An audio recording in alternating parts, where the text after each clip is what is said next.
Accepter notre invitation. Alors la première étape, on l'a compris, elle consiste à passer au peigne fin ce variant Omicron. C'est une sorte de carte d'identité génétique, j'ai envie de dire, qui a été mise en ligne par le laboratoire sud-africain qui l'a détecté. Comment ça fonctionne ensuite? Expliquez-nous, est-ce que c'est une carte d'identité accessible à de nombreux chercheurs à travers le monde, par exemple? Alors, bonjour déjà. Donc, le virus doit être détecté par PCR et ensuite on fera ce qu'on appelle un séquençage, c'est-à-dire une lecture du gène, des gènes du virus, et en particulier le gène qui code pour la protéine Spike. Donc, la spike, c'est la protéine qui permet l'entrée du virus dans la cellule et c'est la clé qui permet au virus de développer la maladie. Donc en fait, on doit séquencer cette protéine spike et en fonction des mutations des éléments qui sont donnés par le séquençage, on peut identifier le variant Omicron. Alors pour l'instant, le variant Omicron, on a cerné quelques aspects de ce nouveau virus, donc, mais on ne connaît pas encore tout. Ce que l'on sait en tout cas, c'est que avoir déjà été contaminé par le Covid-19 ne protège pas tellement contre ce variant Omicron.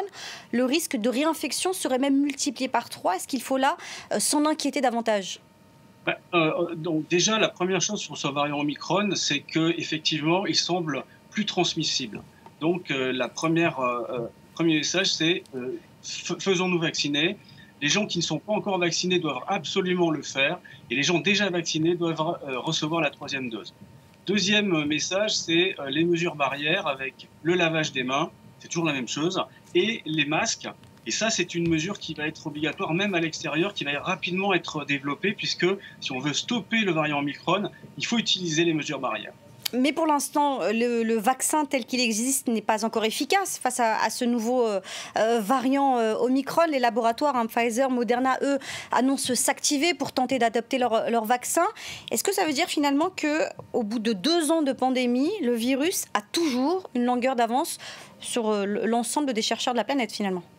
Alors, je vais moduler un peu parce que la vaccination va fonctionner contre le variant Omicron et nous espérons, on n'a pas encore tous les résultats, qu'il va empêcher les formes graves.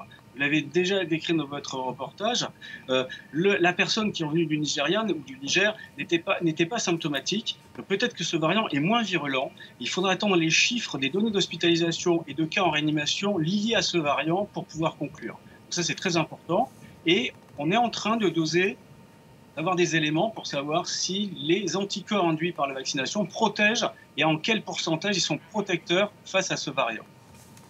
Merci beaucoup Laurent Andréoletti d'avoir répondu à nos questions pour nous permettre sur France 24 de comprendre un peu mieux ce nouveau variant.